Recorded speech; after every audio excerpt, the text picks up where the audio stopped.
Bismillahirrahmanirrahim. Elhamdülillah ve salatu ve selamu ala Resulillah ve ala alihi ve ashabihi ecma'in. Ehl-i sünnet vel cema'a itikadı barədə. Ehl-i sünnet vel cema'a deməli, etiqad, yəni insanın bir şeye etiqad etməsi.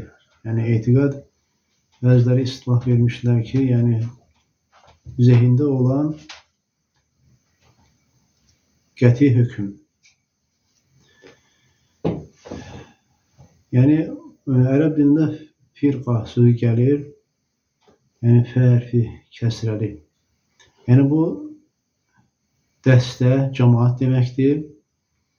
Amma fə hərfi damməli gələndə, əl-furqa olanda, yəni parçalama mənasını verir, parçalanma. Sonra burada gətirir, deyir ki, yəni qurtuluşa çatan dəstə. Qurtuluşa çatan dəstənin etiqadı. Yəni burada belədir. Qurtuluşa çatan dəstənin, yəni etiqadı, Əhl-i Sünnə və Cəmaənin burada vəsf eləyir, öyrədir. Yəni qurtuluşa çatan cəmaat hansıdır? O cəmaatdır ki, həlakdən və şərlərdən salamatdır dünyada və axirətdə. Və onların haqq üzərində olmaları səbəbindən onlara, yəni bu dünyada və axirətdə xoşbəxtçilik onlara hasil olur. Və onların Peyğəmbər s.ə.v-in və sahabələrin getdiyi yoldan bərk yapışdıqlarına görə onlara bu xoşbəxtçilik hasil olur. Necə ki, Əbu Hüreyrədən gələn hədisdə Peyğəmbər s.ə.v belə buyurdu: Yahudlər 71 və 72 dəstəyə ayrılacaq. Nəsranilər 71 və yaxud 72 dəstəyə ayrılacaq. Və deyir, mənim ümmətim ayrılacaq 73 dəstəyə.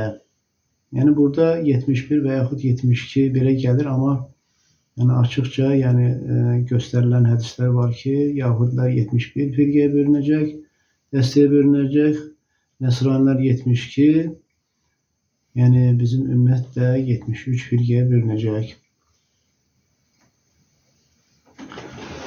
Və başqa hədisdə gəlir ki, Peyğəmbərimiz s.ə.v buyurur, burada Muaviyə, Allah'ın razı olsun, belə buyurdu. Deyir ki, Resulullah s.ə.v bizim aramızda ayağa qalxdı və belə buyurdu: Sizdən əvvəlki kitab əhli 72 firqəyə bölünəcək və mənim ümmətim və bu ümmət, yəni bu ümmət 73 firqəyə bölünəcək. Onlardan 72'si odda, birisi isə cənnətdə olacaq. Onlar da deyir cəmaatdır. Yenə bu hədislərdə belə, yəni burada da yenə kitab əhli deyildik 72, amma belə yəni açıq gələn hədis var ki, Yahudlar 71 firqəyə, Nəsranilər 72 firqəyə bölünəcək. Yəni bu ümmətdə 73 firqəyə. Yəni bu hədisi izah edən başqa hədis var.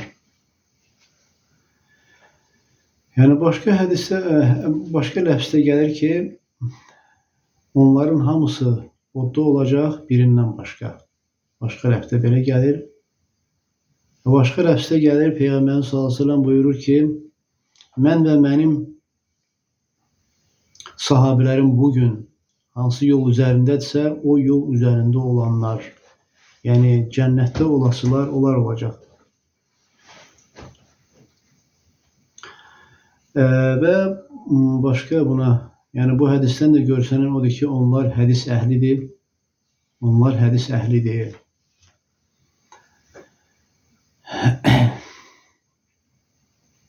Və hədis əhli, onlar da Əhl-i Sünnə və Cəmaə, yəni cəmaat elə bunlardır. Və sonra orada gəlir deyir ki,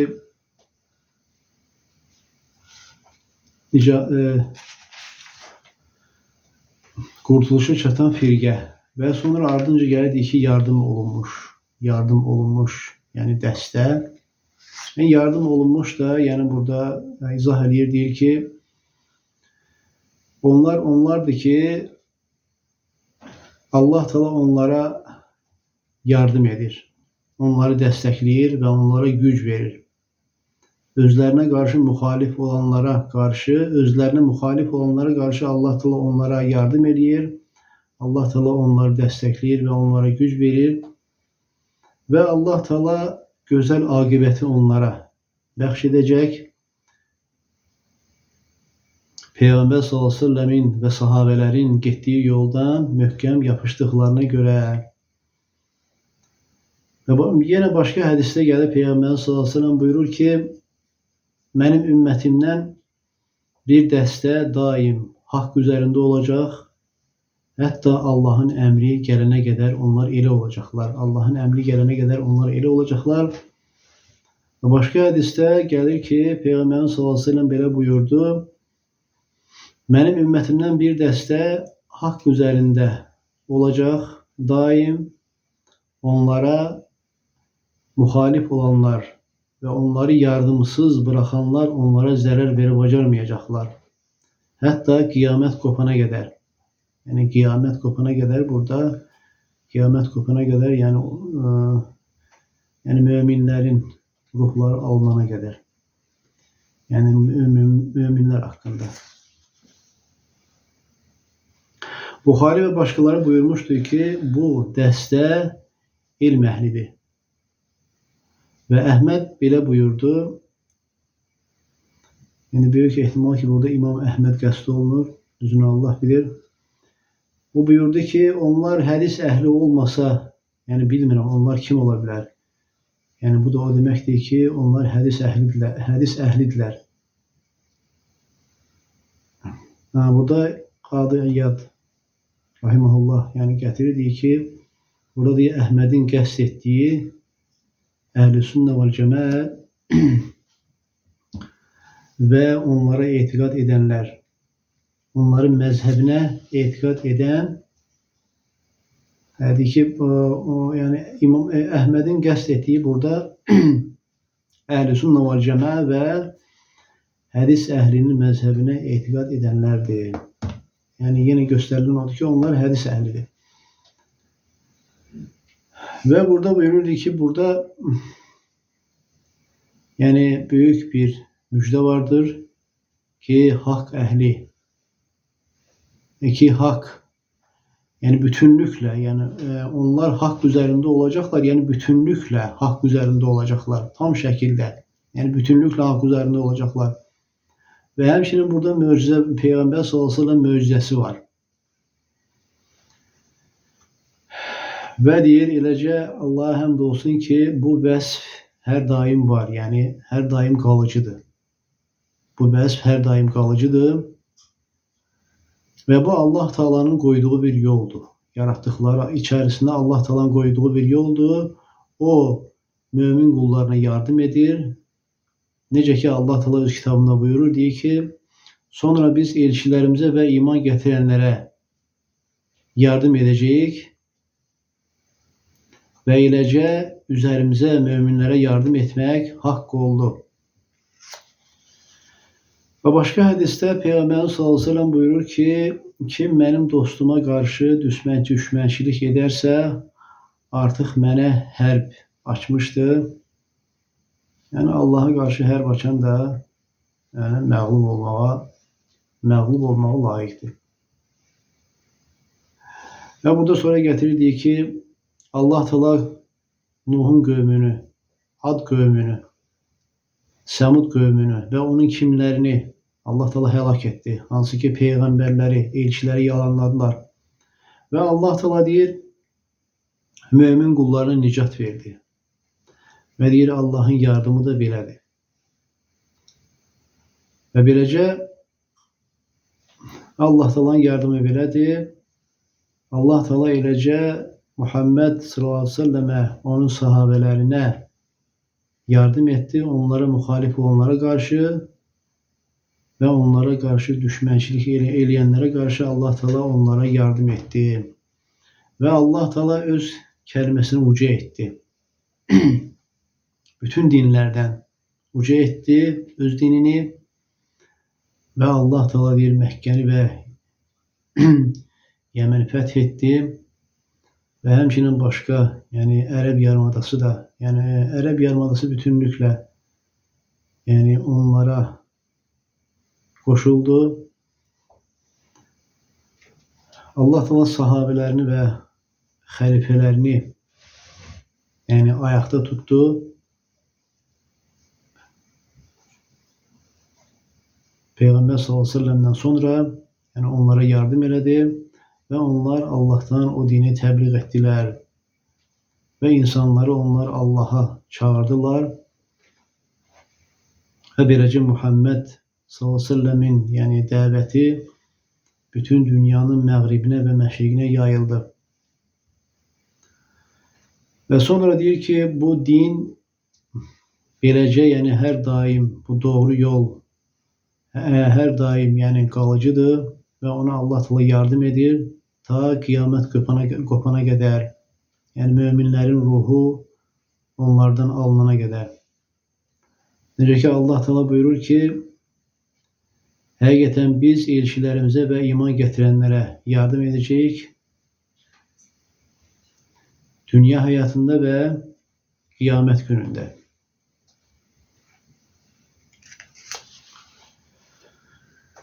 Ve başka hadiste Peygamberimiz sallallahu aleyhi ve sellem böyle buyurur. Deyir ki Allah Teala bu dinde her daim yani bu dine Allah Teala her daim bu dünya elə bir insanları getirecek ki onları öz itaatinde onları istifade edecek Allah Teala.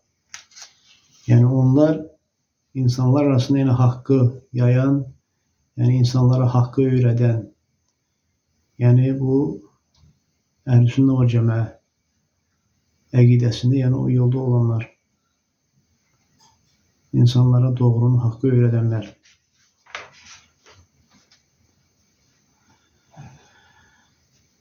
Ve başka hadise gelir Peygamberimiz sallallahu aleyhi ve sellem buyurur ki həqiqətən Allah Teala bu ümmet için her yüzyılın başında onlara dinini yenileyen birisini çıkartacak.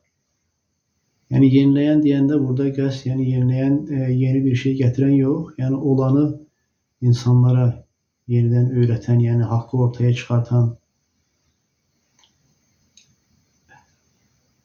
Ali radıyallahu anh buyurur diyor ki yer üzerinde her daim yani Allah için Allah'ın hüccetini yayanlar olacak yani. Allah Teala'nın delillerini. Sonra burada gelir diyor ki onlar kıyamet gününe kadar olacaklar. Kıyamet günü de burada yani kıyamet günü deyildikdə məqsəd odur ki yani o küləyin gəldiyi vaxt hansı ki o külək gələcək və müminlərin ruhunu alacaq. Ve o yani bu da yani müminler hakkında kıyamet sayılır. Ama deyir belə hansı ki o kıyamet bildiğimiz hansı ki dünyanın Allah Teala yani bu dünyanın dağılması o diyor yalnız en şer insanların üzüne kopacak o kıyamet. Yani o kıyamet kopanda yer üzerinde ancak şer insanlar kalacak. En şer insanlar. Ve Peygamberimiz sallallahu aleyhi ve sellem diyor ki kıyamet hemen ki o büyük kıyamet yani kopanda kopmayacak. Yani o kıyamet kopmayacak. Hatta yer üzerinde Allah Allah değilmeyene kadar kıyamet kopmayacak. Yani yer üzerinde en şer insanlar olacak yani.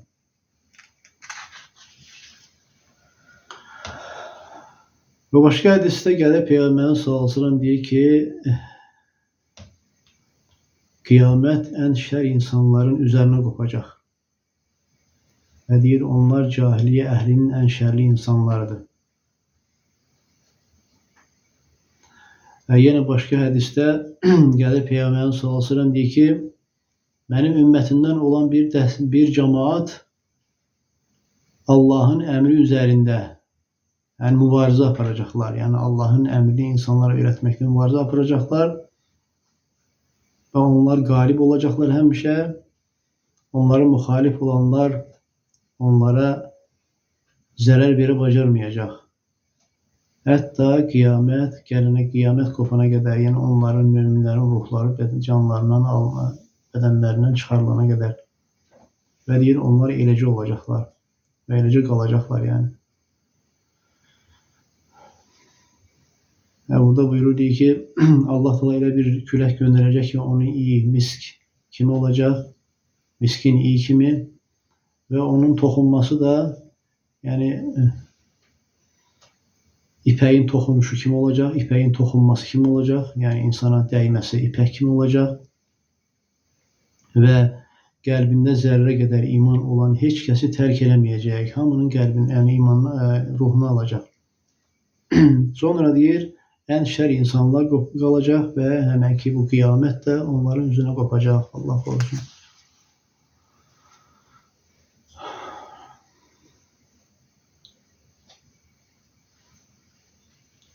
Sonra buradakı əhl-i sünnə. Əhl-i sünnə də nə deməkdir? Əhl-i sünnə o deməkdir ki, onlar yəni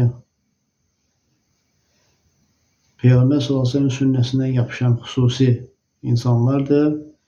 Onlar o sünnə ilə maraqlanırlar və onu öyrənirlər və onu başa düşməyə, anlamağa çalışırlar.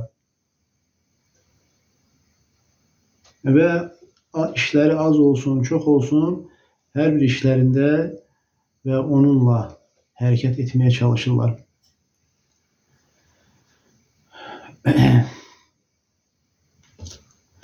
Sünnə deyildikdə nə başa düşülür? Sünnə deyildikdə Peyğəmbər s.ə.v-in sözləri, feilləri və yəni görüb sustuğu, təsdiq etdiyi şeylər, iqrar etdiyi şeylər və həmçinin onlar əhl-i sünnə adlanıblar. Nəyə görə? Onlar Peyğəmbər s.ə.v-in sünnəsinə nisbət olunduqlarına görə, yəni sünnəyə müxalif olan başqa sözlərə, başqa məzhəblərə yox, Peyğəmbər s.ə.v-in sünnəsinə nisbət olunduqlarına görə əhl-i sünnə adlanıblar. Və bəzilərindən soruşanda sünnə haqqında deyiblər ki, onun sünnədən başqa adı yoxdur. Yəni əhl-i sünnənin adı yalnız budur. Ondan başqa adı yoxdur. Bu da onlara əhl-i sünnə adının onlara verilməsi, həmçinin bidət əhlinə orada bir müxaliflik var. Bidət əhlinə müxaliflik var, onlara müxalif olaraq. Çünki bidət əhli elədir ki, bidət əhli, yəni bidət firqələrə nisbət olunur. Qədərlər kimi, murciyələr kimi, cəhmilər kimi, nəccəriyələr kimi, rafizlərdir, xavariclərdir. Amma əhl-i sünnə bunlardan uzaqdır. Bütün bu nisbətlərdən uzaqdır. Onlar yalnız hədisə və sünnəyə nisbət olunurlar. Həmçinin burada gəlir cəmaat. Cəmaat nədir? Cəmaat, yəni bir dəstə, insanlarda olan bir dəstə. Yəni burada insanlarda olan bir dəstə cəmaat. Bundan məqsəd odur ki, Peyğəmbər s.ə.v-in sahabələri və qiyamət gününə qədər ehsanla, ehsanla onlara tabi olanlar, qiyamətə qədər ehsanla onlara tabi olanlar, yəni Peyğəmbər s.ə.v və sahabələrin ardınca gedənlər. Və deyir ki, bu barədə gələn çoxlu dəlillər vardır. Hansı ki, cəmaata bağlı olmağa həvəsləndirən dəlillər var. Bir hədisdə gəlir, İbn Abbasdan gələn Peyğəmbər s.ə.v buyurur ki, Allahın əli cəmaat üzərindədir. Allahın əli cəmaat üzərindədir. Yəni, həqiqətən qardaşlar, cəmaatlıqda olmaqda çoxlu xeyir, bərəkət var. Allah Taala'nın yardımı var. Allah Taala'nın qoruması var. Allah Taala'nın xeyirləri müvəffəq etməsi var. Sonra belə başa gələn yenə başqa bir hədisdə Peyğəmbər s.ə.v buyurub ki, cəmaata bağlı olun. Həqiqətən Allah bu ümməti yalnız hidayət üzərində cəm edir, bir araya gətirir. Ona görə bir yerdə olan, yəni o dini bilənlər, elm əhli, yəni Peyğəmbər s.ə.v sünnəsini, sahabələrin yolunu Quran, sünnə, sahabələrin fəhmini bilən, elm əhli, oxuyan, yəni bunlar varsa çalışmalıyıq, onlarla olaq. Çünki onlarla olmaqda Allah Taala'nın bizə bir vədi vardır. Allah Taala onları yalnız yəni haqq üzərində cəm edəcək. Onsuz da səhvsiz insan yoxdur. Lakin ümumilikdə götürəndə yəni rahat olmaq lazımdır ki, Allah Taala onlara, yəni inşallah Allah Taala onları xeyrin müvəffəq edəcək. Çünki Allahın vədi var. Allah Taala Peyğəmbər sallallahu əleyhi və səlləm deyir ki, Allah Taala bu ümməti yalnız hidayət üzərində cəm edir.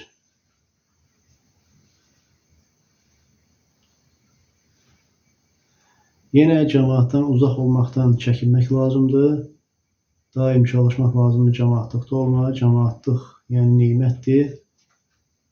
Cəmaatın qorunması, dinin qorunması deməkdir. Yəni dinə olan bir